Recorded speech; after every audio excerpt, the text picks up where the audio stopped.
Hello everyone, welcome to the First Circuit Podcast number 56. Alright, today is the first day of fall, be it on a Saturday at least. And today we have Byter, Lark, Ian, greetings everyone, and myself, Larsh, and Old Bob 10025. Hey everybody, on the September 22nd, 2018. Perfect. Alright, and so for today's topics, we will be going over the Incubus, the random hotfix we had, the MWO semifinals, more challenges and events, and some discussion on those afterwards.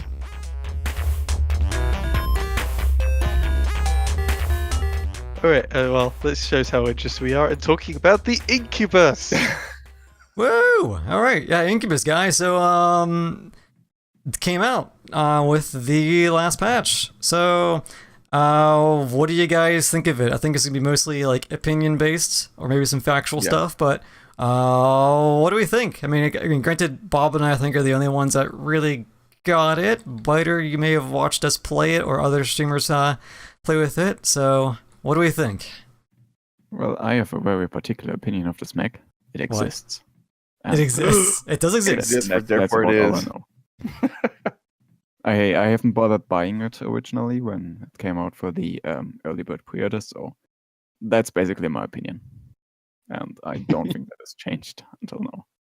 I mean, Yeah. from you and I perspectives, if you played a little bit, it's kind of fun to shoot.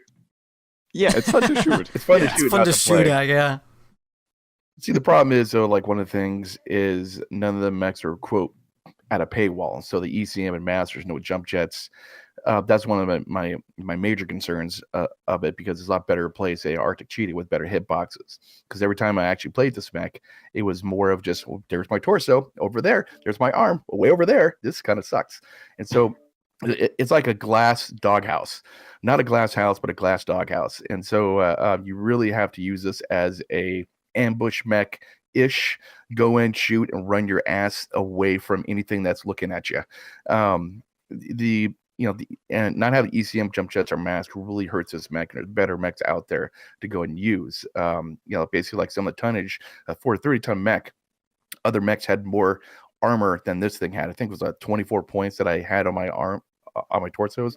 Literally did nothing. Anything shot me, I'm done. As far as the hard points and everything, I would say they're okay. They're blah. As far as the ballistics, you have like the 2 would have 5 ballistics, the 1 would have 4 and everything. It just didn't. It was underwhelming for a mech that size, or just for a mech period, to go and have that type of armor. It was too much to use, too many hard points when it should actually have probably about 3/4 or 1/4 less. I don't know. That's my own opinion.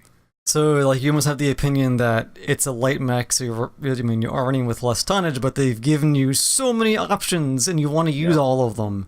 That was my point. But there's better mechs out there as far as Arctic Cheetah, 100% better, because it'll be modified to whatever you want to be with ECM and everything else, jump jets and like whatever you do, plus better hitboxes. And so that mech was 100% better. The Mistlings was probably going to be better too. You can do a lot of cool things like with this thing. As far as a battle mech without any omnipods, this just did not take the cake as far as a clan mech. Of course, the Vixen was a second line mech back in lore, but it just didn't feel like a cool mech to run. I trudged through the freaking thing. It was like, oh my god, I need 400 more points of damage. God, please let me get this in one go. That's how You're it was. trudging through the mech trenches. Yeah, the mech trenches. I was like, please let me get the 400 points in one game. Please. I don't want to play 3 more games. And then all of a sudden you get like 350 and you're like, God damn it. Exactly. That's how it was. Yeah, so, but yeah, I think I agree with you partially. Where, yes, because if it was a 30 tonner, if I scroll down to like a Mistlings, which is only 25 tons, you know what? I don't own an Arctic Cheetah. I've never cared to buy one. So my closest comparison to this there is the Mistlings. But not having those jump jets, not having like almost I want to say a gimmick, that that like that other light mechs have a gimmick where like the Flea has the mask, the Mistlings has the jump jets, the Cheetah has the ECM, the quote unquote gimmick of the Incubus, it has, I mean, I think it has, very good hard points with that cockpit level. That's the gimmick. Yeah. Is that they give you these really amazing hard points up there to boat machine guns. Or I guess the other gimmick is that each variant has weapons in its right arm but not the left. If you could call that anything. But yeah, after using it for a couple of days, I really only hopped on Thursday, so I was a few days late to the party on getting it, really.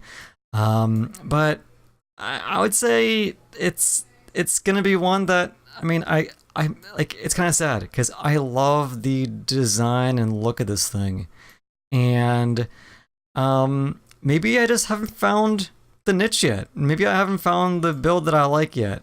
But I mean, I want to like it, but I'm having a hard time. Well, yeah.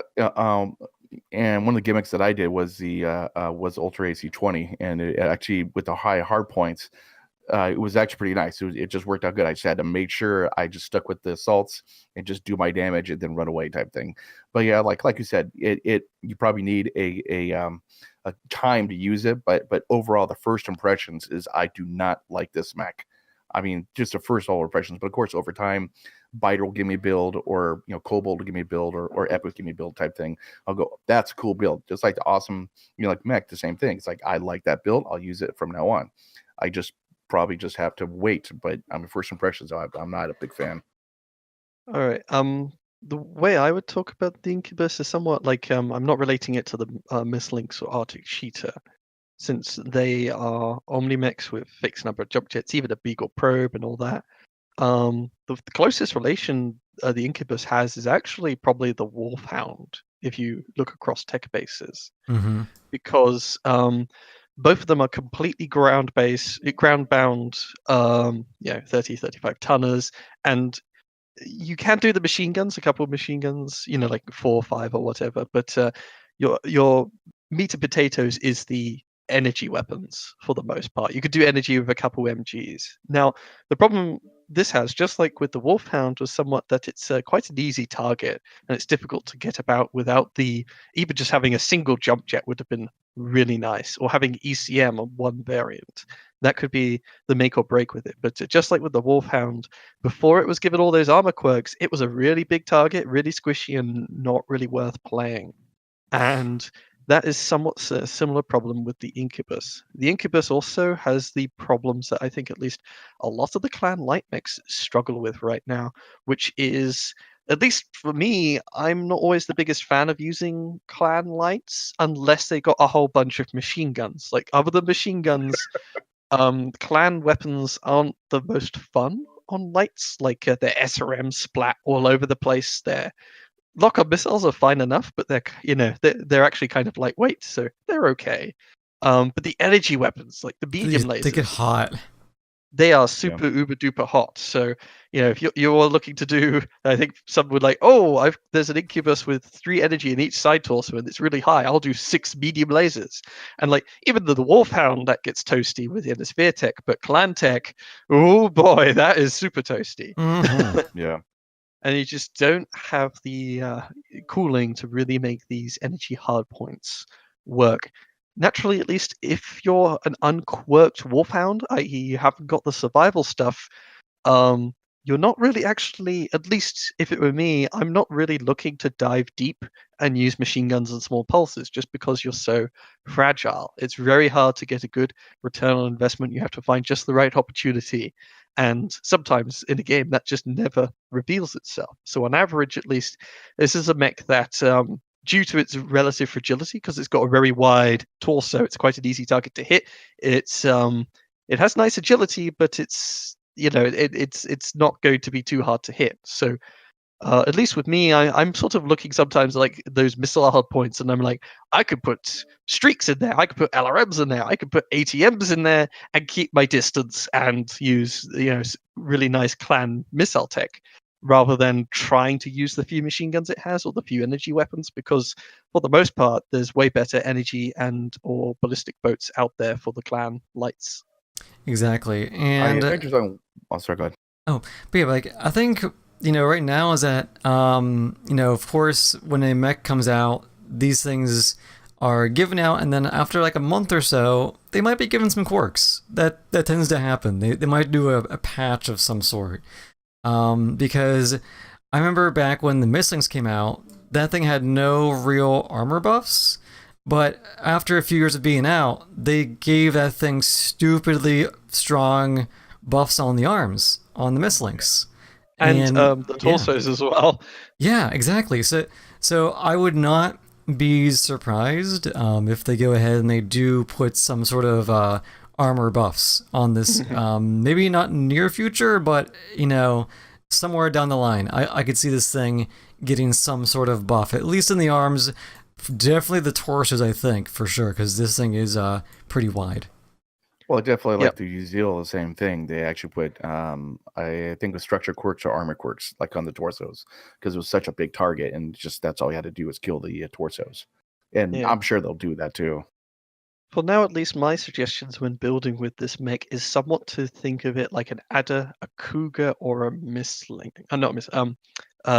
Osiris. Oh, okay. No, a kitbox. These haven't necessarily got the best shape either, and they're really kind of slow. But you can put a hefty payload, and even though it's risky to poke, you have a better poke than other light mechs. You're not looking to brawl with the enemy. At least that would be my game plan going forward. So like the one with 2 missiles in the one of the arms, I just put the 2 biggest ATM launchers in there, put a tiny engine in, and become a very good surprise ATM support boat. Which could be really funny, but the thing is though, at that point, I'm just gonna take a cougar. Yeah. Well, the only question would be at least, because it is a battle mech, you can choose any engine. Like you could go to a ridiculously small engine, whereas a cougar, you're always stuck with certain. True. With the Omnimex, those slots are filled up in certain places. Where here, you have way more freedom, and the ones with the 1 or 2 missile hard points do have that 10% missile cooldown. So they gave it very few quirks, but the quirks they did give it were for the these one-off weapons, and I'm going to build the whole mech around this one-off ATM 12 or this 2-off ATM 9s or 2 ATM 12s if I could fit it, and have 10% cooldown because at least be almost half decent. I think with the one with the energy hard points, I think like 6-year mediums, I had to bring that down to 5 because it was cooking me. Oh god, you're running mediums in that.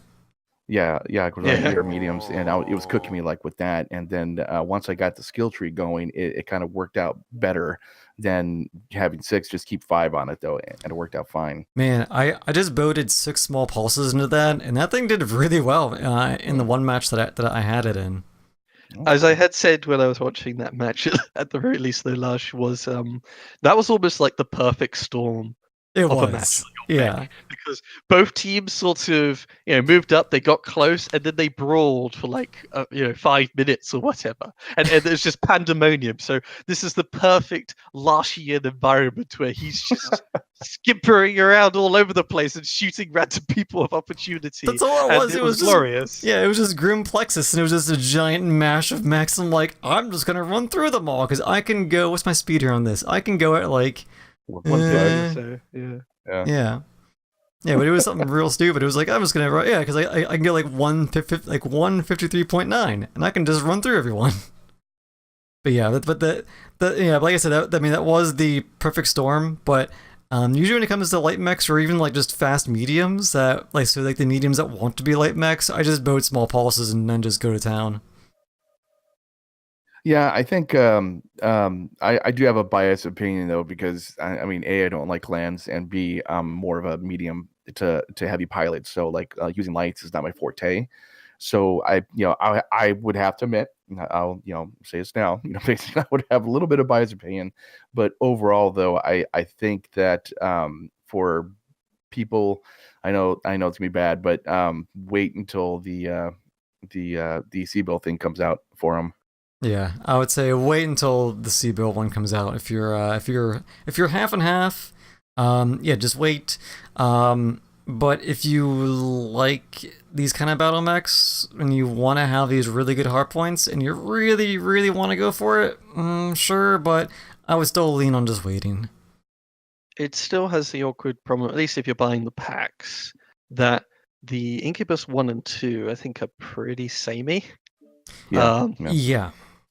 It's the really interesting ones are somewhat the ones with missiles, in my opinion. So the heroes, one of them is in the standard pack, but one of them in the reinforcement, and then there's a high energy bounce in reinforcement. So, getting the standard pack, the only thing I'm interested in is the one with the 2 missile hot points.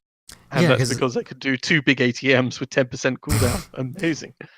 Yeah, because I think that's actually what we discussed whenever they first announced this mech, is that the 1 was 4 ballistic, 4 energy. The 2 was 5 ballistic, 3 energy. Ooh. Yeah, it's just, yeah. Sorry. No, it's just like, they are rather samey, except then once you get the 3, then you get missiles with it, so. Yeah. Now, like I haven't actually looked at the Vixen as far as like Sarna and looked at them as far as hardpoint wise, but are these actually lore builds or lore hardpoints that they have for them? Oh, I don't know. I'm just curious.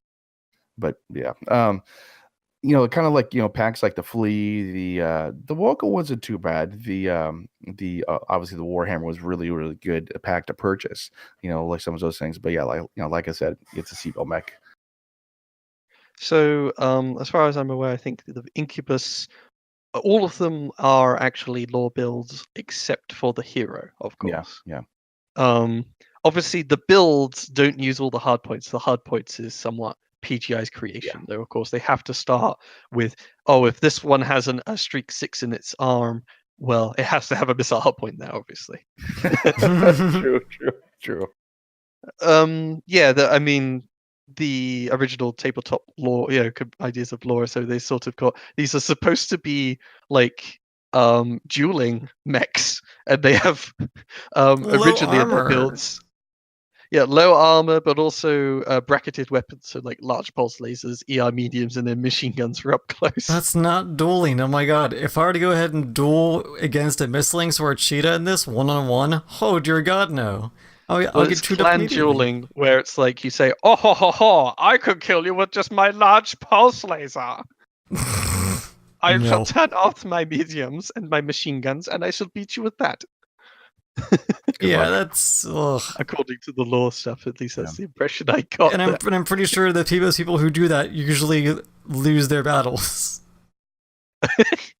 Maybe. I mean, if you're, like. I'm sort of imagining someone's complete potato, and they're sitting in an Arctic cheetah, and they're trying to battle a good pilot in an Incubus with one large pulse laser. And it's like, oh, stop moving! Why can't I hit you? Yeah, and the guy with the, we've all sort of got somebody into the game. In their first few matches, they're utter potato. So that's the time to beat them up in the Incubus as the dueling mech. Yeah. Now, I do have to admit though. Oh, sorry, go ahead.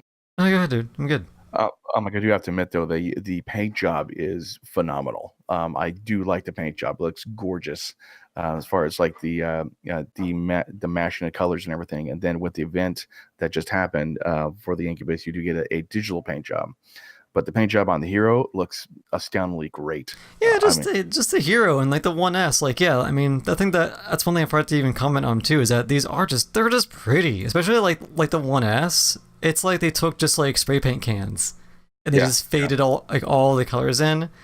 Yeah, it's a damn shame because it's fucking pretty and I want to fucking use it, but god damn, it's a hard bargain because like I usually push for the pretty mechs because I like pretty mechs. Yeah, but this is the pretty mech that's just so niche, and you can do like 1 or 2 tricks with this thing, and that's it.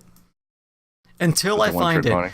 It typically takes me a month to find that one stupid build that I love, and then I do a video on it. It might take me. It's gonna be one of those. It's gonna be one of those. It's gonna take a month. I'm gonna find that one dumb build and be like, I love it. Yeah, true. Okay, so everyone, as far as the Vixen, like Yeah. So okay, we got the hotfix next. Let's go over that there just a little bit. Let's see. Scheduled for the 19th. Micro laser heat scale warning message no longer contains debug text. And the best part of it is escort mode got put back in again. I'm just kidding. Hooray. Basically, what happened was there was a problem with escort mode, and so they took it out, and everyone's thinking, "Oh, okay, cool. 1 month of no escort mode," and you should have seen Twitter just light up. I mean, Twitter just like, "Yay, no escort mode for 1 month," and next day it came in. Escort mode came into the game. Oh God, no. People were happy it was gone, but now it's back. The bigger thing, at least for some players, was the Piranha Hero, the cipher, was not actually being displayed. Like they couldn't select it. Yeah, that was It's weird. as if their cipher disappeared. Thankfully, though, now it hasn't actually disappeared. It should still, it should have been, you should now be able to see it in your mech lab. That's interesting because that might actually be because they didn't they actually debuff it or something, during the patch. Yeah, people were going to try and see it after the nerfs, and then they found out it didn't exist, and people said, "Wow, that's the hardest nerf of all." Just removed it from the game completely. Yes. And while we're on funny things, I do enjoy the fact that they messed up the Vulcan Bloodlust, the naming. I think that happened twice already, so hey, PGI, maybe watch out for that in the future. Well, talking of messing things up, of course, they added an extra ghost heat weapon group so that only micro lasers inhabit it. And they didn't update the name, so it just sort of said when you equip too many micro lasers, that ghost heat warning, it says, "Warning, equipping more than 10 micro..." It doesn't say micro lasers, it says, "Equipping more than weapon group 16, insert here." I missed that one. Will trigger the random. It was also another category like ghost heat penalty. Insert here. Yeah, I'm supposed to be 14 instead of 10, right? Oh, I think they also displayed the wrong number or something like that. Yeah. But now that has also been fixed. So it's good for them to actually get on top of these things. I think the biggest one that people were clamoring for was obviously the Piranha Hero. You don't want to, fancy mechs you buy for real world money often is to disappear on you like that. Yeah, but thankfully they did catch it, and it was a relatively small hotfix. It wasn't like game breaking, thankfully. So they were able to patch it quickly. Of course, now it's Saturday. This podcast comes out on Monday, so it's going to be out there already. But if you weren't aware, it's already out. Exactly. Yeah. So, or also too, if you have not logged in like a month, well, there you go. You're gonna get it. You're gonna get the main patch and a hotfix patch. So there you go. One of the things I got to say about PGI though, like when they do make mistakes, they actually fix them. I mean, there's a lot of things they can't fix, like overnight type thing. But like, oh my God, basically we can't have this happen, so let's go try to fix this. Like the micro heat scale, the escort game mode. So they're on top of what they're doing. They they're not just all sitting eating pizza, throwing darts at the wall. They're actually doing stuff. And that's one thing I actually do admire about these guys, because I play a lot of games that they just basically just didn't give a crap. They'll do it for next patch. Yeah.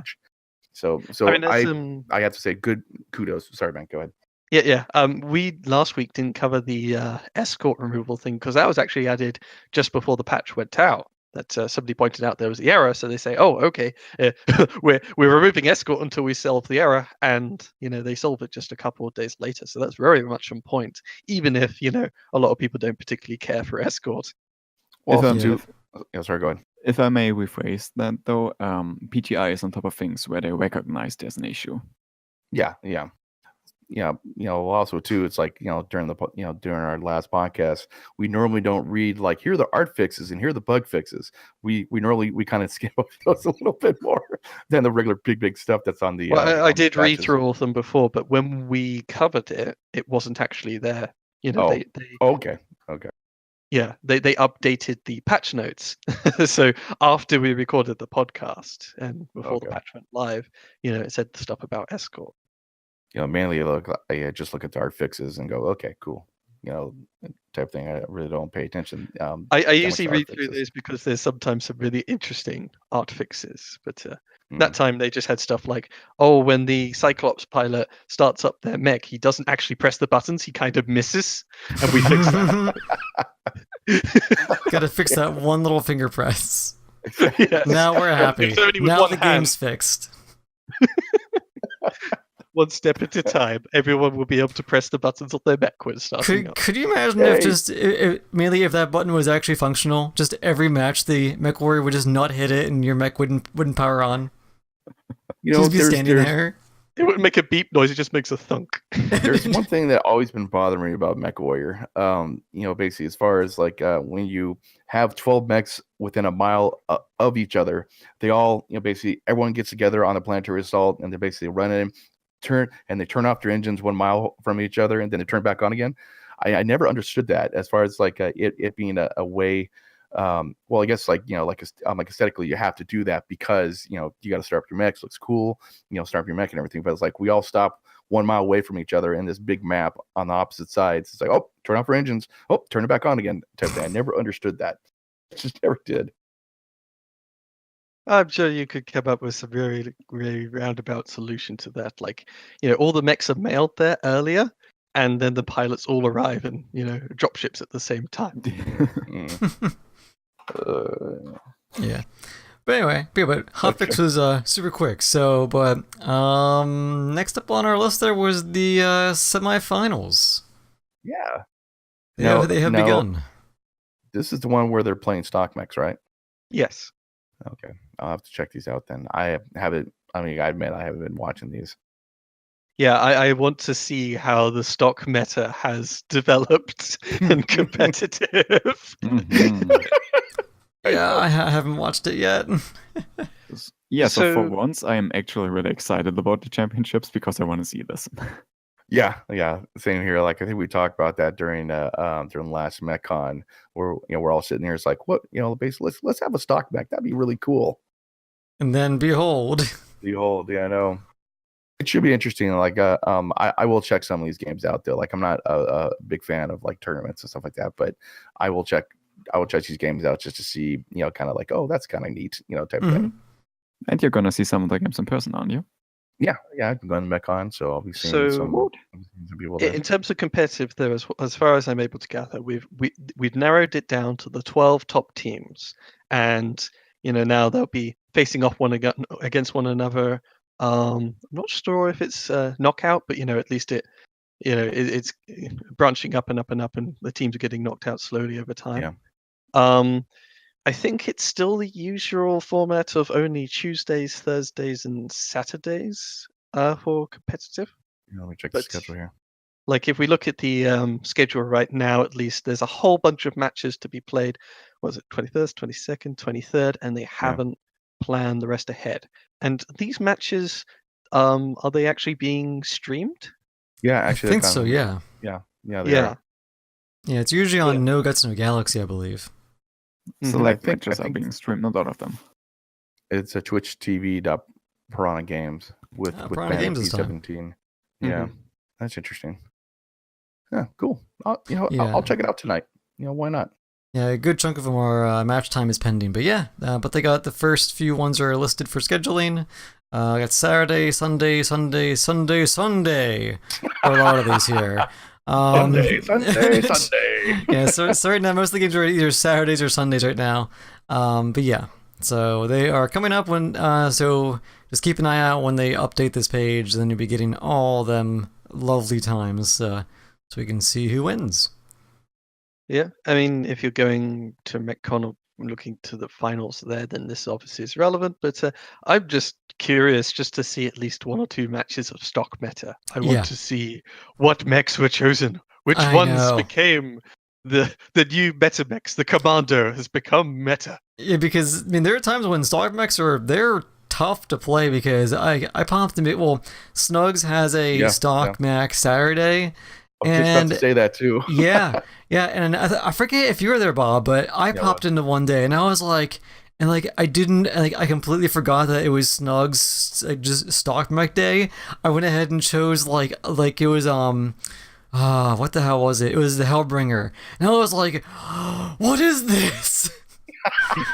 This isn't what my thing has. Me too. Yeah. But So most- yeah. That's the thing, though, as well, is that, you know, even then, you guys are playing the clan mechs because obviously the average clan tech level was way higher. Mhm. Whereas all the mechs they're playing with, there's like 3 30, 20, 39 or so, isn't it? So these are all Innisphere mechs with just single heatsink, standard structures, standard armor. Yeah, I'm gonna need to watch these, and even if I can't get them tonight, I'm sure I can get them on like the Twitch replay from past videos at work. I know, just have it on the background at work, just watch it, and just because it's like I want to see how they handle stock mechs. Also, the commentators have to fill a lot of the air, presumably with the mechs getting close to one another because they're so fast. And it looks like they're moving up the side, so they're going at flanking speed, 60 kilometers per hour. This is a really fast medium mech. And the Byter brought up a good point, though. Like, I want to see what mechs are meta as far as stock builds. True, just to see what's out there. And these things are not skilled, right? They're just stock mech, no skills, or can they put skills into them? They have skills and they have quirks. So you could take all the consumables. You can spam strikes still. Yeah. Mana potions. Mana potions. They will be hot. They will be hot. It's going to be very hot. All right, so I think that's all we can really go over with the semifinals until we get to watch a few more of these. So do you want to get on to the events and what we have in store for events now? Hold on, wait, there's another event? There's Okay, so there's a few things covered. First is just obviously the Incubus had it's just as with any new mech, there's a mech challenge for it. Do 1,000 damage with each of the starter pack things, and you get MC, where it's collector pack, hero pack, and reinforcement and stuff give, I think, a bit more interesting stuff. What have we got here? Well, if you do the hero, you can... Yeah. Yes, I got the cockpit item, which is the walking Incubus for the hero, which is always pretty. I love those a lot. If you do the reinforcement add-on, you get just C-bills. So really, it was the hero and the collector's pack. Are they really like the only ones that really got you anything interesting? Which was the pattern, which was the digital looking pattern. So I'm still working on that. I haven't even worked a whole lot, but the one I really wanted was the walking item. Because those are always nice. Fun to look at. Yeah, it's the same old. At least one thought came to mind is obviously, you're paying extra bit of money to get that reinforcement pack, and all you're getting is more C-bills. Whereas you could have just got the hero or the collector pack upgrade. Mm-hmm. It's just those poor reinforcements. Though, at least with future packs, it looks like there's no more reinforcements. Yes, I noticed that too, and I don't know if that's going to be a thing. Based as far as what they're going to do. Because the Hatamochi and the Charger they have no reinforcements. Yeah, and I'm pretty sure they have different variants. As far as lore wise. Well, they have variants, but those variants are kind of samey, so it might actually be that PGI wasn't being if they didn't want to put in 5 different mechs that are basically the same, so they decided to skip the reinforcement on this one and put it back in next time. I wouldn't call on reinforcements being out. I mean, we'll have to wait and see. Honestly, we'll have to wait and see. I'm still annoyed that the Hatamoto-chi and the Charger. If you scroll all the way down to the bottom, you don't see all the other packs like you used to. So they exist in their own little world. Yeah, I think we went over that before when they first came out. I think we spent 20 minutes going over the actual webpage layout, more so than the actual mechs. Yeah, I know. All right. So the challenges.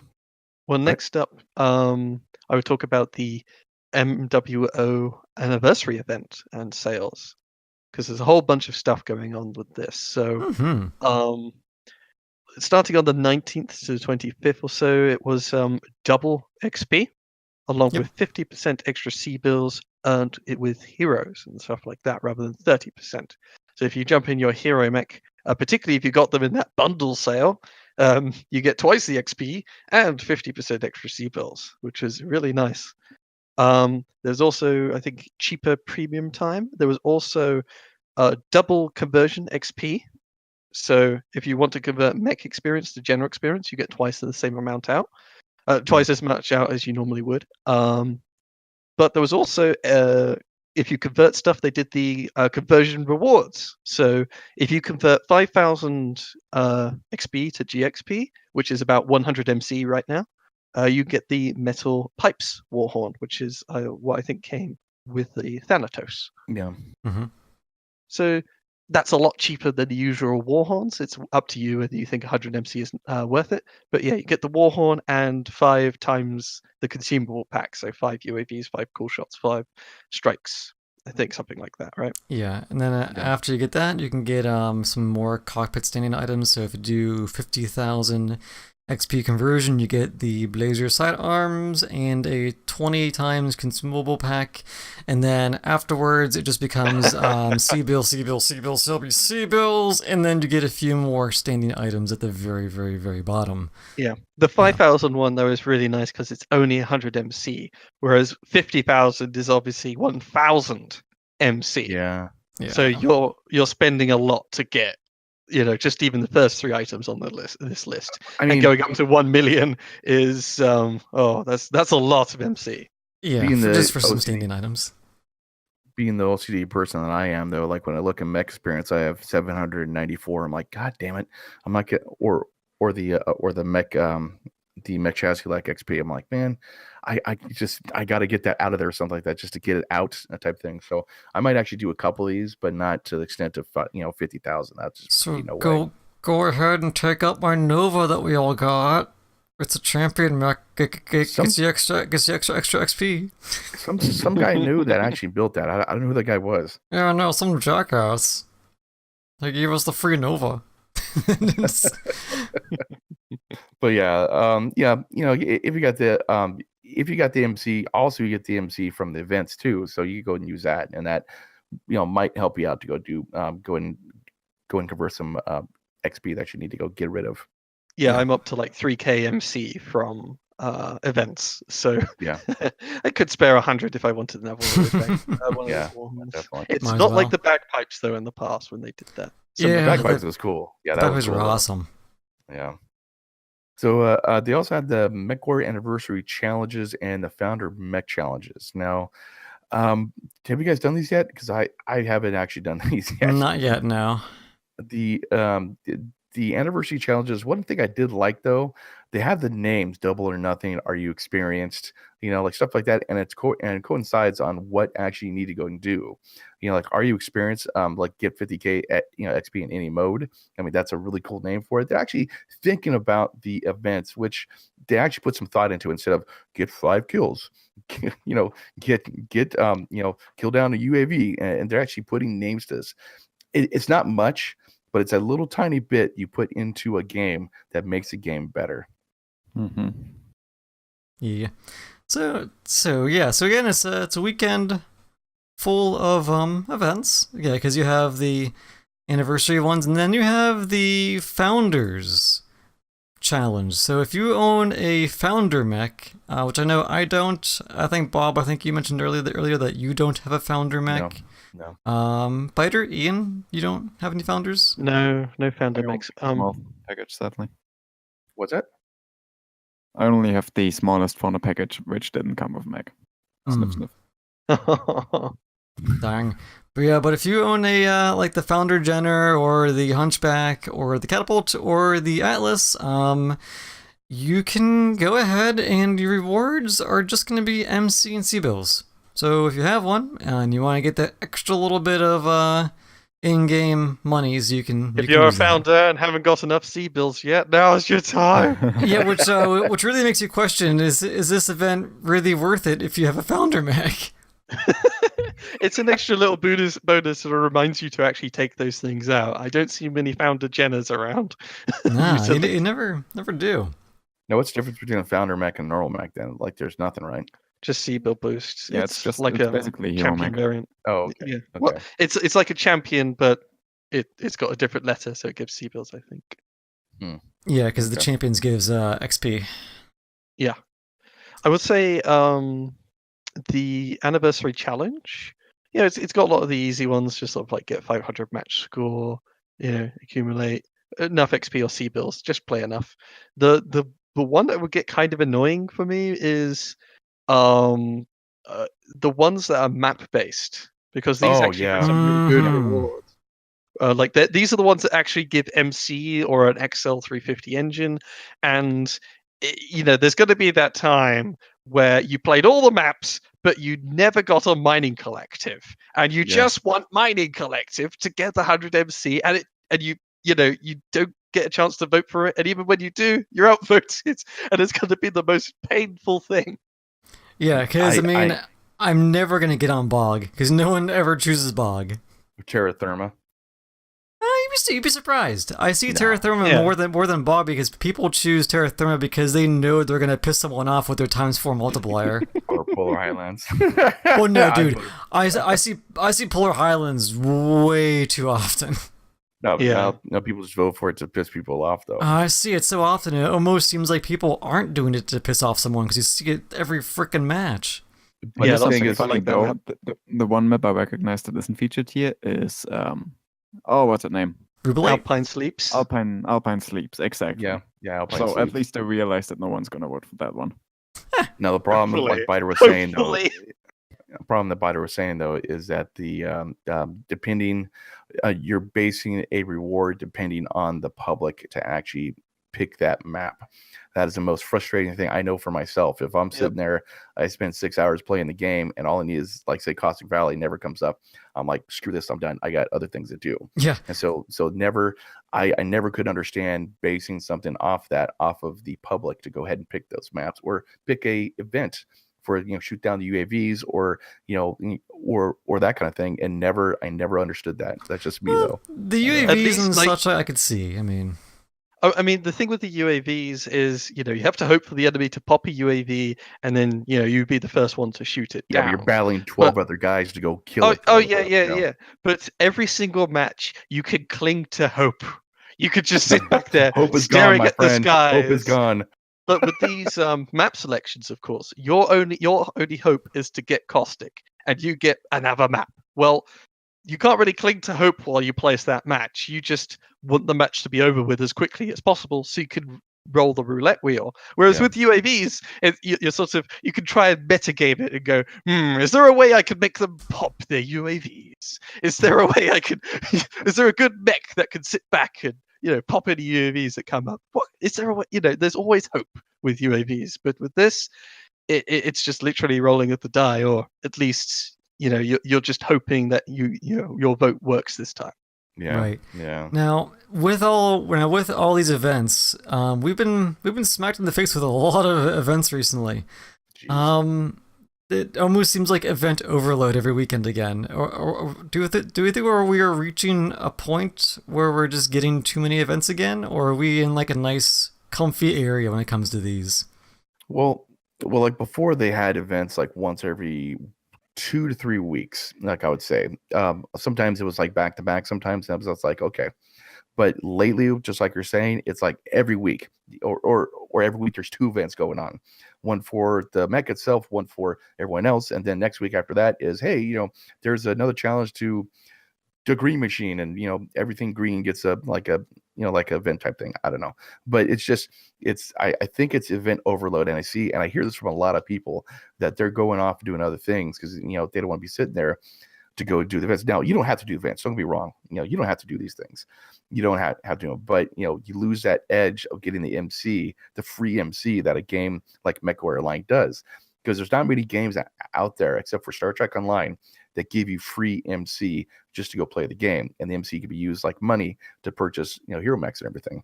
Star Trek Online gives you Mechwarrior credits. Yes, they give you Mechwarrior credits. Well, it gives you credits by ships, right? Dilithium, basically. Yeah, that conversion of that shit. Oh, I hated that. It sucks, but so if you grind it, you don't have to pay anything in the game.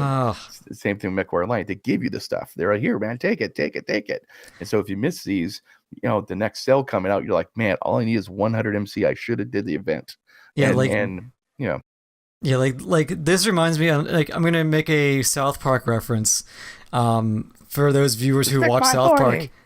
Yeah, well, there was an episode where I think it's Stan's dad plays a game called Heroin Hero, and the whole game is to catch the dragon, and the whole game is that there's a cartoon dragon, and it's like, come catch me, and you need to shoot at more heroin to catch the dragon, but you never catch the dragon because every time you play, you're trying to get it and you never get it.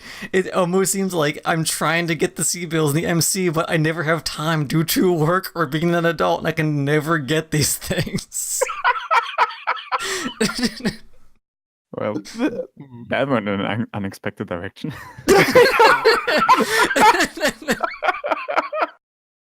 But you're all right though. It's like, you a lot of people, they got to complete the events. Like you don't have to. Like I said, you can just bypass this. I'm probably gonna do maybe a quarter of this. But it's there and it's listed. But it's there. But yeah, because you log in and you see it and you're like, oh man, I want to get it. I have time for 2 matches. 5 hours later, I haven't done any of my chores. I need one more match to get this. Damn it. Yeah. Yeah, I think it's just overload, and talk with a bunch of people like you guys and like everyone else. It's just event overload, and I don't know why they're doing that. So, like, you guys have any clue or theories? Well, I mean, good. So obviously, the whole purpose of these events is, at least in part, quite a bit to just keep engagement. If people, if events didn't keep people engaged with the game or help them stay in the game. Why are you giving away MC and C-bills when they're grinding, C-bills anyway, and supposed to put money into the game to get MC? So as Larsh was sort of describing and such, it's it's trying to suck you in. It's trying to draw you in by having something special going on. That's like, oh, look at all the shinies, look at all the trinkets that you could get. It helps people. It helps people. Reminding people about the game and trying to draw them in. So.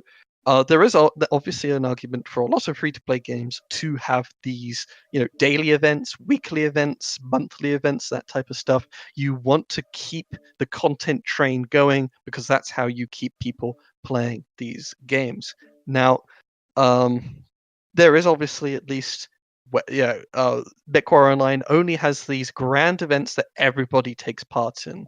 There's no personalized daily event system to really keep you engaged. So, it's sort of an interesting shared experience or delirium from everyone that you have to all do the same event and the same requirements at the same time, which leads to a lot of these weird shenanigans where, this event has shooting down enough missiles, so suddenly there's 2 or 3 AMS mechs on each team, which then either will just make the gameplay so one-sided, because we've gone over this topic before, but it's one of those things where then everyone brings one type of loadout, so then it's like, oh, you must get this amount of energy weapon damage. Well, everyone's now taking energy boats. And then you play for a week, and then everyone's complaining, everyone's taking energy boats, the game is getting stale. Or next week, it's bring Ballistix, the game is getting stale. Well, it's just, I think Ethan Mech, who couldn't be here, he also put one thing in the Discord, which kind of, I think, rings true, is that it's not too many events, it's too many events that require too much effort, or these events of just like everyone has to do the same thing. And I know I've brought this up too as well before, but one of the main systems I liked a lot was Guild Wars 2. You log in, and there was like a login daily bonus. You log in, you get an item.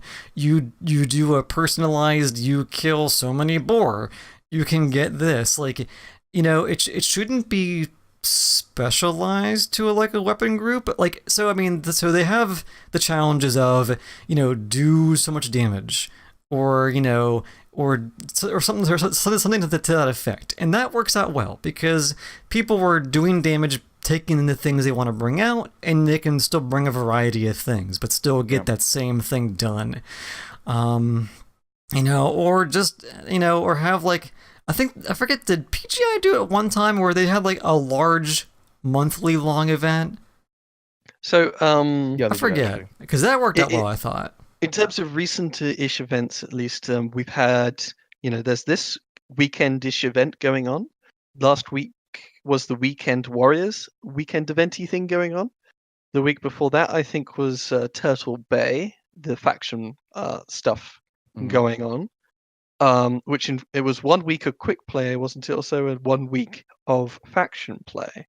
That was actually not a weekend, but a whole week. And then before that, they've had stuff like multiple days of you're invited, 0 to hero, stuff like that. Like, yeah.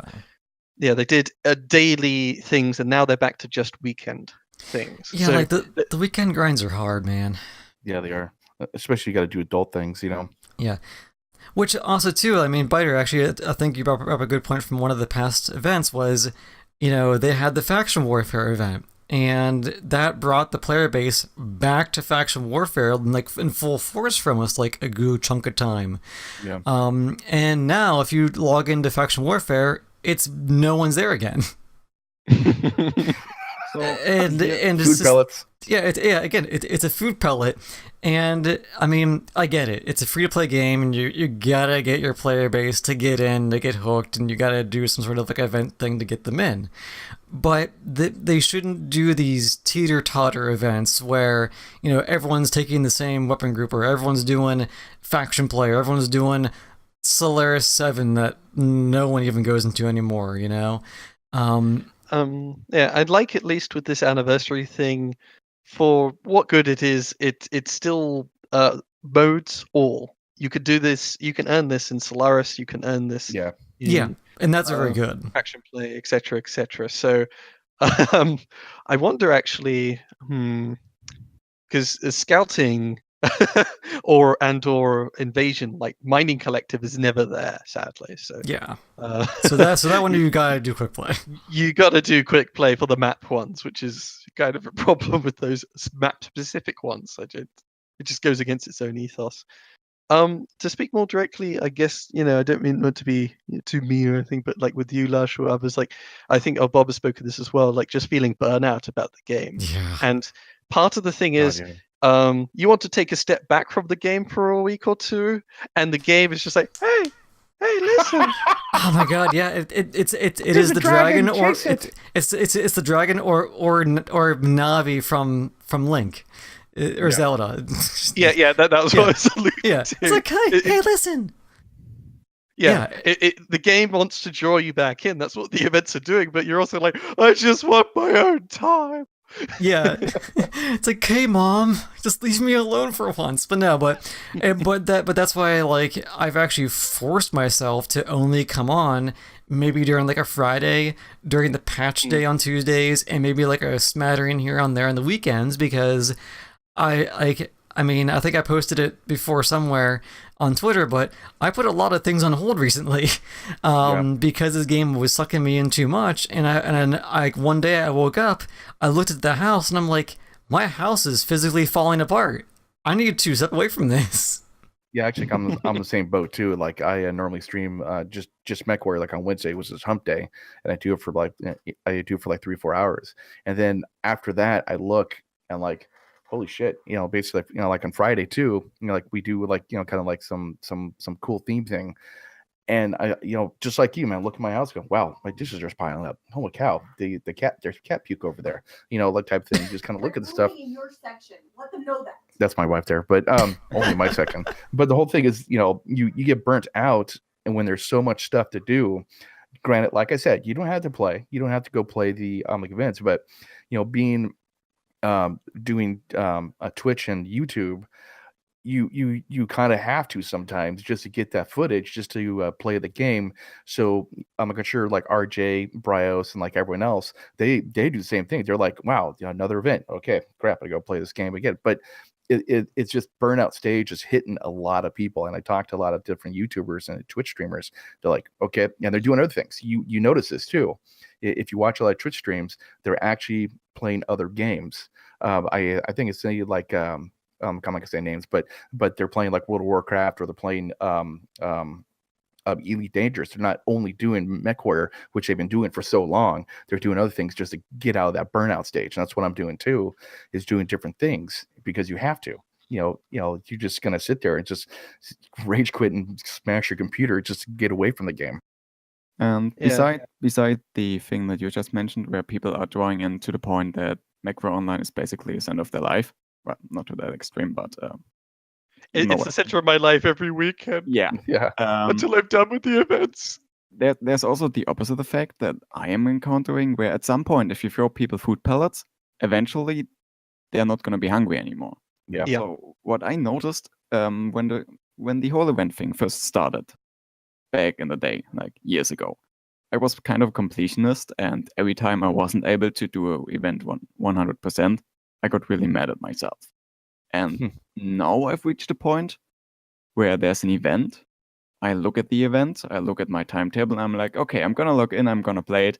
I play for a couple of games, and I'm like, no, I'm not gonna finish this event, so I won't bother. And the next event, yeah, I'm not gonna get the event done, so I won't even bother trying. And basically, if those events are having the opposite effect on me right now, where I don't even log in, I don't even attempt it, I don't even play that one game a week.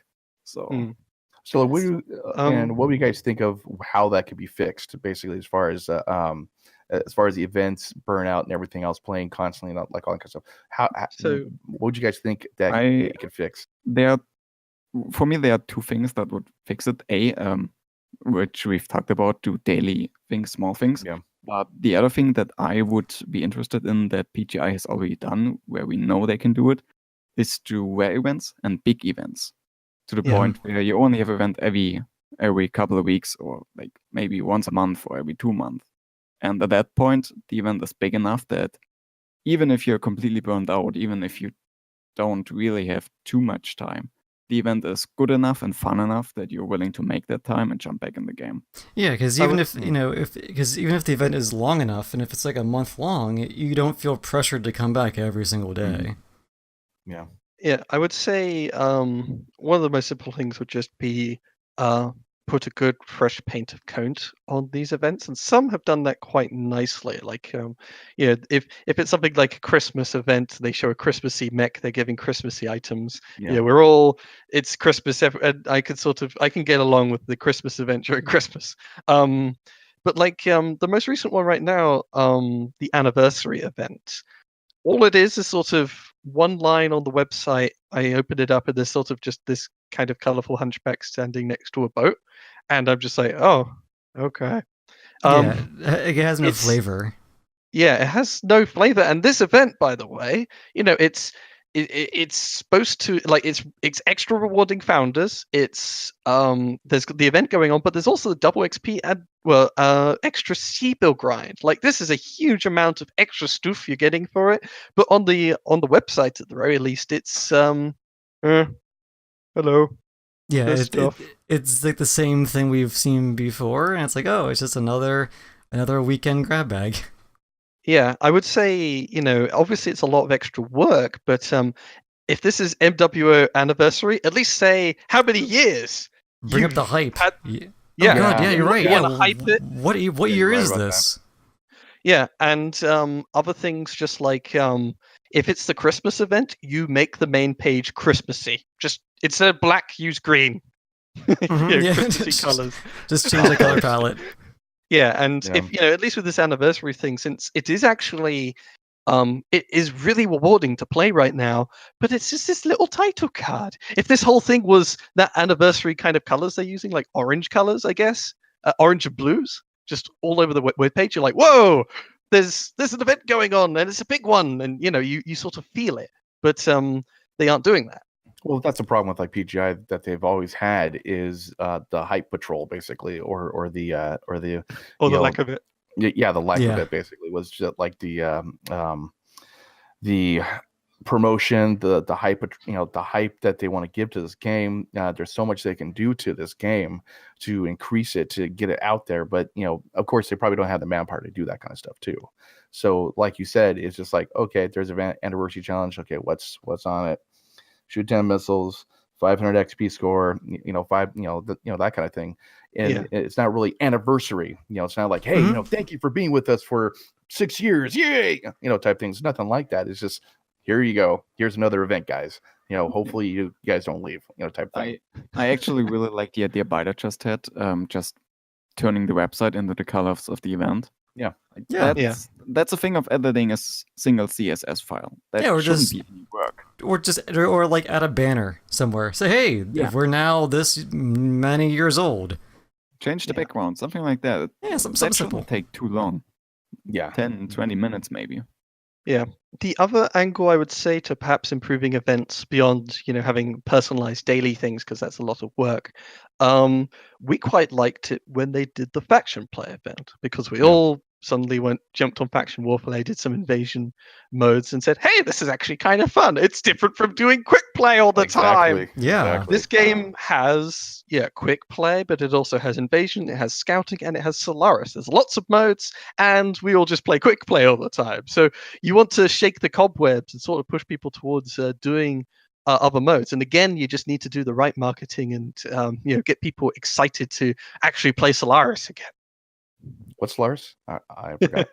Oh yeah, I Yeah, forgot. yeah. Yeah, it's just since, at least from their perspective, they put so much work into Solaris, and it can be quite fun for a short period of time. What would be a great way to get people playing Solaris for a short period of time? A fun little event for Solaris for a while.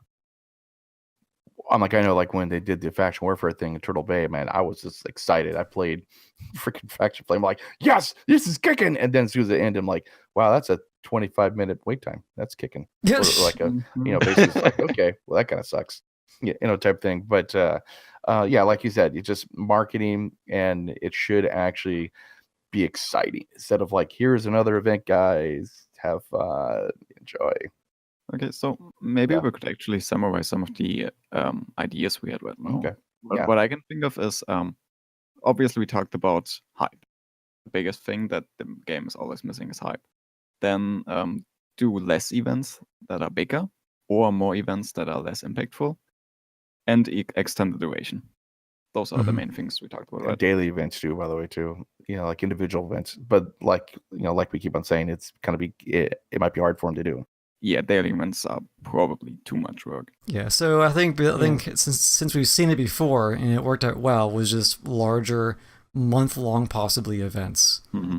Something that makes you feel like, oh, I can't make it this week. I'll get it next week. I can still go to work today.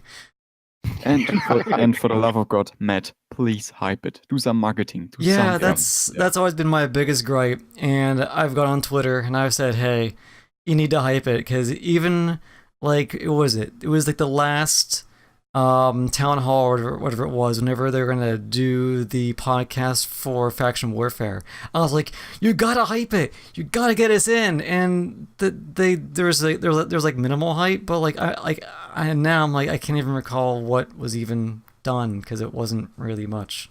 I mean, even better example, the Solaris launch. Yeah, I mean, I don't even remember what kind of marketing they had. but I feel like there was that. There was yeah. like, they did do one or two trailers. Like there was one sort of, with the guy introducing Solaris. And Oh, right, like, they had a Duncan Fisher trailer. That was Yeah, that like was that was fun. I mean, but it was released quite some time before it actually came out, which meant, you got hyped, and then a few months later, he drops out. It drops down. Yeah, but I mean, but that was a good, ramp up where you had, Duncan Fisher announcing, you had videos to go along with it, you had flavor, which was like one of the biggest things. Like it was very much like, I feel immersed in this game again. And then it's kind of trailed off a little bit, because I think kind of like how we've all said here is that every event they hit, and it's a little bump on the weekend to get you back, but there's nothing that really makes you feel like that there is an actual event happening. Almost, it doesn't. I think that's probably the one issue, is that it like, yes, there's an event, but it feels like nothing different to really get you back in. Almost, Yeah. I mean, they seemingly have put all their efforts into making sure the individual little challenges have fun titles. At least just on the Twitter. I admire that, man. At least on the Twitter, just copy and paste the list of the titles. Yeah. Put an exclamation point at the end. Oh man, that's all the hype right there. Putting in 1 or 2 exclamation points. Yes. Okay. Good start. Double or nothing. Are you Punctuation's key. experienced? It gets easier. It's too late for the it's too late. The damage is done. Easy money. You're all a machine. Is it just me, or is it hot in here? That's cool, I guess. Oh my god. Yeah. I actually like that idea. Just copy the line, maybe put a picture of a Mac that's pretty below it, and put a link there, and that's it. Yeah. That's marketing. There you go. Yeah, definitely. Like, go ahead and use Twitter, man. Twitter is like one of the major things for marketing. use that. Use Facebook. Use like put it on your front page, man. You got a website everyone goes to. Use do that kind of hype stuff. train. Like, is it odd in here or is it just me? And shows like a mech overheating type thing. Just there that you kind go. of stuff. Yeah. That'd be awesome. But anyway, guys, I think we've gone over this a lot longer than I thought we were going to be going over. But do we have anything else we want to add, or do you think this might be wrapping up times? It's wrap up time. I think that's mostly it. The Incubus was a thing. It existed. There was a hotfix. It made the game slightly less buggy. Semi-finals are happening. We're looking up forward to the stock mech things. There's a event going on right now that's giving lots of stuff, and we aren't that interested. And Matt Newman, please do some marketing for the game.